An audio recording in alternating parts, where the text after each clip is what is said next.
There is a particular kind of invisibility that comes not from being overlooked, but from choosing to stand just slightly to the left of everything. Ryo Hasegawa had perfected that art. He sat in the third row of advanced literature every Tuesday and Thursday. Always in the same chair, the one beside the window where the late afternoon light fell in long, amber columns across the wooden desks. He took notes in a cramped, looping hand that no one ever asked to borrow. He turned in his essays a day early, received them back with consistent emphasis, and never once raised his hand to argue for that extra point. He was not unpopular. He was simply unmore. His friends, two of them, Mira and Dasuk, loved him fiercely and teased him relentlessly. Mira called him the human wallpaper, which Ryo found accurate enough not to protest. Dasuk called him the boy the universe forgot to give a storyline, which Ryo found dramatic but also in certain lights fair. He was 18, a second year at Keio University's liberal arts program. He liked tea over coffee, cats over dogs, and the particular silence of libraries just before closing time. He had never been in a relationship. He had never wanted one badly enough to do anything about it. That was all true, and it had been true right up until the third week of October. When Seojian walked into advanced literature and sat down in the empty chair at the front of the room, Ryo noticed him the way you notice a change in barometric pressure, not visually at first, but as a shift in the atmosphere. A quiet in the room that hadn't been there before. Seojian was transferring from the university's architecture program. That was the rumor anyway, whispered between Mira and their classmate, Yuki, before the professor arrived. He had apparently taken a semester's leave for reasons nobody confirmed, and had returned to complete his degree with an adjusted course plan that included now advanced literature. He was tall. That was the first thing Ryo saw when he finally looked. Tall and composed in the way that very few people are, not stiff, not cold exactly, but contained. Like everything about him had been deliberately chosen and arranged. Dark hair that swept across his forehead in a way that should have looked careless but somehow didn't. A jaw that could have been drawn with a ruler. Eyes that were sharp enough to be unsettling, set beneath brows that seemed perpetually thoughtful, or perhaps perpetually unimpressed. It was difficult to tell. He set a single notebook on the desk, A1 pen. He did not look around the room the way new students usually did, scanning for friendly faces, calculating social geography. He simply opened his notebook, uncapped his pen, and waited for class to begin. "He's gorgeous," Mira murmured from Ryo's left. "He looks like he'd give you a mark out of 10 and walk away," Daisuke replied from his right. Ryo said nothing. He was already writing the date at the top of his own notebook, very carefully. Concentrating on the curve of each number, the first month was unremarkable. Insofar as Seojian concerned himself with being remarkable at all, he did not try to make friends. This wasn't rudeness, or if it was a very specific, hermetic kind. When Yuki, who was both beautiful and academically distinguished, tried to pair with him for the first group project, Jian had looked at her with those flat, considering eyes and said, quietly, "I work better alone." "Thank you," Yuki had blinked, and then smiled, because that was what Yuki did, absorbed everything gracefully. But when she sat back down next to Ryo, she murmured, "Well, that's never happened before." It hadn't, as far as anyone could recall. Yuki had a kind of luminous magnetism that made people say yes to her automatically. Even Ryo, who was immune to most social pressures, would have said yes. Jian apparently hadn't read that memo. Over the following weeks, 2 other students attempted the same thing. Hannah Lu, who was top of the program and wrote essays that made the professor pause mid-sentence to compliment her.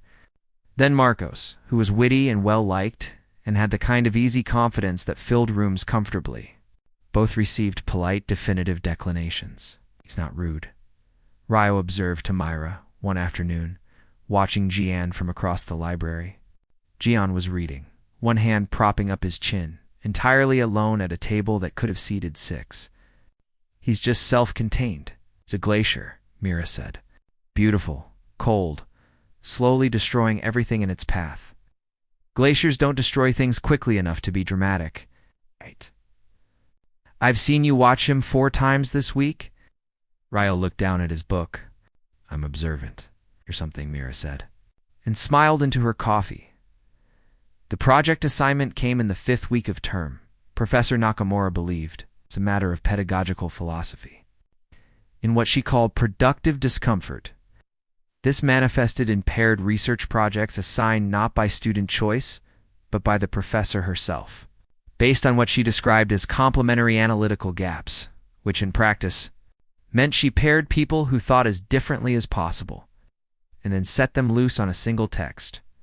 Ryo had always landed with someone agreeable, someone who did half the work and was happy to discuss themes over lunch. Professor Nakamura read the pairs aloud on a Tuesday afternoon, and the room shifted and reshuffled as names were called. Ryo was only half listening, making notes on Giovanni's room in the margins of his copy. When he heard his own name followed by a pause, the particular pause of a professor checking a name she is less certain of. Sagawa Ryo, she said, and Seo Gian. The room went so briefly, so noticeably quiet that Ryo heard his own heartbeat. He looked up. Across the room, Gian had raised his eyes from his notebook for the first time in the session. He was looking directly at Ryo, not with recognition, not with warmth. With the same measured, appraising attention, he gave everything, as though taking inventory. Ryo looked back down at his book. Giovanni's room, he noted, was about a man who could not admit what he wanted. He underlined the passage he'd been reading for no particular reason. Twice they met in the library on Wednesday afternoon, because Ryo had emailed to propose it, and Gian had replied. 3 hours later, with only the word "fine," Ryo arrived 5 minutes early. He arranged his notes. He told himself, firmly and reasonably, that this was a school project, and that he was good at school projects, and that there was nothing unusual about this at all. Jiyu arrived exactly on time. He sat down across from Fo. Ryo, without a greeting, set out his notebook and said, "You want to divide the sections, or work through the whole text together?" His voice was low, unhurried. It had a quality to it that reminded Ryo, oddly, of stones in a riverbed, smooth from constant water, worn into something deliberate. Together might produce better synthesis, Ryo said. The prompt asks for thematic cohesion across all 3 sections. Gian looked at him for a moment. Agreed. They worked for 2 hours. Ryo had expected friction, had expected the kind of silent competition that sometimes arose between 2 people who both knew they were capable. Instead, what he got was something stranger and more interesting. A rhythm. Gian was precise. He stripped arguments down to their essential bones with an efficiency that was almost architectural, which Ryo supposed made sense. He didn't use 10 words when 3 would do. He identified structural weaknesses in readings with the same. Detached precision he might use to identify a load-bearing wall. But he was also, and this surprised, Ryo, more than anything, willing to be wrong when Ryo pushed back on his reading of a particular passage. Offering an alternative interpretation, Gian didn't defend his position reflexively. He read the passage again. He considered, and then he said, "That's more accurate," with the ease of someone for whom being right mattered less than the work. Being correct. Ryo had never encountered that before, not in a peer. By the end of the session, they had a draft outline and 3 pages of shared notes. Gian gathered his things with the same economy of movement he did everything.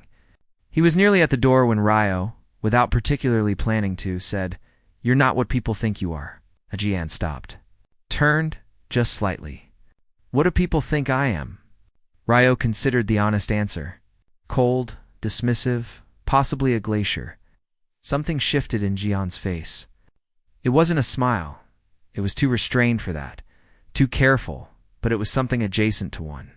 A slight easing, like a window opened, just a crack to let in a thin line of air. "And what do you think I am?" He asked. Ryo thought about it. "Particular," he said finally. "About what deserves your attention." Gian looked at him for a moment longer than felt comfortable. Then he turned and walked away. Ryo sat in the library for another 20 minutes, not reading anything, staring at the door. The second session was easier. The third. Easier still, there was a pattern that emerged organically. Rio made tea from the thermos he brought. Green tea. Lightly steeped, and set a cup on Jian's side of the table without comment on the first day he did it. And on the second day, Jian accepted it without comment. And on the third day, he arrived to find Jian already at the table. The place where the cup usually sat, left conspicuously empty. Waiting, it was a small thing. Rio chose not to examine it. They talked about the text. Then, in the margins of the text, they began to talk about other things. About literature in general, Jian had strong, unflinching opinions about narrative structure that he defended with a dry, almost mordant wit that caught Rio off guard repeatedly. About architecture, which Jian had studied for 2 years and still clearly loved in the way you love something you've had to walk away from. About the campus, which Rio had been at for longer, in which he knew in the particular intimate way of someone who has spent many solitary hours in its quieter corners. You know where all the hiding places are? Jian observed once, watching Rio describe a courtyard that almost no one used. I've been hiding in various places since I was approximately 7, Rio said. Why? Rio considered the question. It was the kind of question people asked without expecting a real answer. I find people tiring in groups, he said. Individually, they're usually interesting. Collectively, they become loud. Jian nodded slowly. Yes, he said, with the quiet certainty of someone who had reached the same conclusion independently and was glad to have it confirmed. That was the moment. Rio would identify it later, with the clarity that only hindsight provides, that something shifted. Not dramatically, not with a sudden revelation or a burst of feeling, just a quiet pivot, the way a compass needle swings when it finds true north and then simply stays there. Pointing, Myra noticed before Rio did, which was not surprising. Mira had the emotional perception of a seismograph. You're different on Wednesdays and Fridays, she told him over lunch one day. Before library hours, you go sort of inward, like you're running calculations. I'm thinking about the project. The project that's been finished and submitted for 2 weeks? Rio ate his lunch. Rio, what? The man is beautiful and brilliant and apparently only talks to you. Are you aware of how absurd that is? He talks to other people. Name one. He couldn't. The library sessions had continued past the project deadline because Jian had mentioned a critical essay on a text they'd both read. And Rio had had thoughts about it, and they had agreed to discuss it. Because Rio had said, offhand, that he was rereading a particular novel, and Jian had said he hadn't read it, and Rio had. Impulsively said he could borrow his copy if he wanted. Because the sessions had simply not ended. It's just conversation, Rio said. Mira looked at him with the expression she reserved for when she was being very deliberately patient.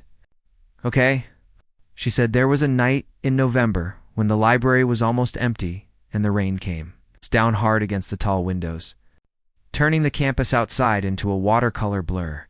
They had been reading in companionable silence for an hour. They could do that now. Exist in a shared quiet that didn't require filling, when Jian said, without looking up from his book, why did you choose literature? Rio turned the question over. Because stories are the only place where other people's interior lives are fully accessible, he said. In real life, you only ever get the surface. In books, you get to go inside. Oh. Jian was quiet. The rain intensified briefly against the glass and then eased.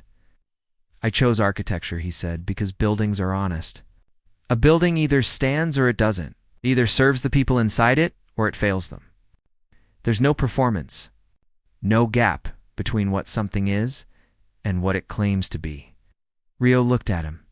In the low light, Jian's face was softer somehow. Less composed in the careful, intentional way, and more composed in the natural way. The way a face is when it's not being watched. Is that why you took a leave? Rio asked. It was too direct. He knew it was to direct the moment it left him. Sorry, you don't have to. My father wanted me to transfer, Jian said. His voice was the same, unhurried, that same Riverstone quality, but something underneath it had changed register. He thought architecture wasn't a serious path. He had a different plan. I spent a semester trying to execute his plan and discovered that it doesn't work. Executing a plan you don't believe in. The structure collapses, said it with no particular bitterness. Just as fact. So, you came back, Ryo said. To finish what I started? Yes. And the literature component? A pause. I needed something different. Something where the rules were less fixed. He finally looked up. You asked me once what I thought of people. Ryo didn't remember saying that, but he nodded. I think most people are performing, Jian said, and I find it exhausting to watch, to participate in. His eyes in this light were not flat at all. They were very steady, very direct. And Ryo realized all at once that what he had initially read as coldness was, in fact, precision. The discipline of a person who didn't speak unless they meant what they were saying. I don't find you exhausting, Jian added. With the simple factuality of someone reporting an observation, the rain ran down the windows. The library hummed with the sound of climate control and turning pages far away. I don't find you exhausting either, Ryo said. His voice came out quieter than he intended. Jian looked at him for a moment. Then he turned back to his book, but his hand, resting on the table between them, moved perhaps a centimeter in Ryo's direction. Not far enough to mean anything definitive. Not far enough to be called anything. Ryo did not move his own hand, but he was aware of the distance between them in a way he had not been 5 minutes ago. With a new kind of precision, December arrived, and the semester began its final compression papers. Presentations, exams, stacked like geological layers. Ryo threw himself into the work with his usual methodical intensity, but the library sessions continued, accommodating themselves around the schedule, rather than yielding to it. He didn't examine why he made time for them when he was cutting time from other places. He was getting very good at not examining things. It was Daisuke who said it first, because Daisuke was blunt in the way only genuinely kind people can afford to be. Like him, he said. They were walking to the convenience store on a Tuesday evening. Hands deep in jacket pockets, breath coming out in small white clouds, as in like, you know that, right? Ryo walked for a few paces. I'm aware, he said. Daisuke absorbed this. Is he? I don't know. Have you considered? No? Ryo? It's fine as it is, Ryo said. It's what it is. It doesn't need to be something else. Daisuke was quiet for a moment. Then okay. But sometimes things need to be something else, whether you decide that or not. Ryo bought a can of coffee and a rice ball and walked back to the dorm in the cold, thinking about structures that either stand or fail, about the gap between what something is and what it claims to be about. The fact that he had spent 3 months learning the precise geography of Jian's silences and could read the difference between his thinking, quiet, and his tired quiet, and his and this one was newer, less certain, his watching Ryo quiet, and that the third one had been appearing with increasing frequency, and that he was deeply, deliberately, carefully not doing anything with that information. It happened because of Hanel. Hanel was objectively wonderful.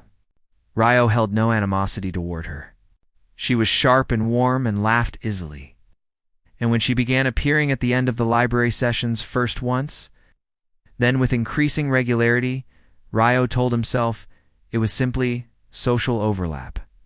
People shared spaces, but Hanel was also clearly, unmistakably interested in Jian. She asked about his architecture background with genuine curiosity. She lingered over books he'd mentioned. She once brought 2 cups of coffee from the campus cafe and offered one to him with a smile so warm and unguarded that anyone watching would have rooted for her. Jian was, to his credit, consistently kind. He didn't dismiss her the way he had in the early weeks of term. He answered her questions, accepted the coffee, engaged with the conversation. But Ryo, who had spent months learning the geography of his expressions, could not read what it meant, could not identify whether this was the same distant courtesy he offered everyone, or whether Hanel, beautiful and brilliant Hanal, who was exactly the kind of person someone like Jian should logically be interested in, was getting something different.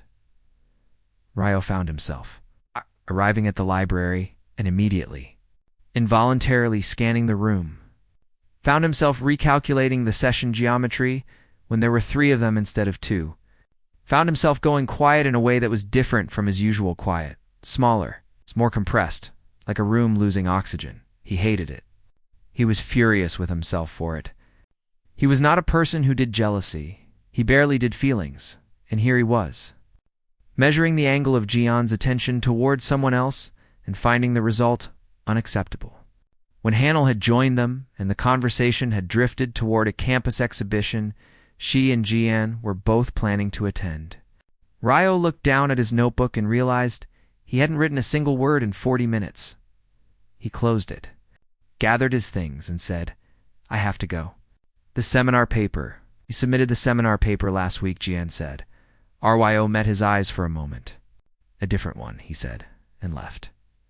He walked to the courtyard he had described to Jian weeks ago, the hidden one, the one almost no one used, and sat on the cold stone bench and stared at the bare winter branches of the single tree growing at its center. He was being foolish. He knew he was being foolish. He and Jian were what? Study partners who had kept talking after the project ended. People who shared a table and a quiet and occasional tea. Nothing had been said. Nothing had been offered.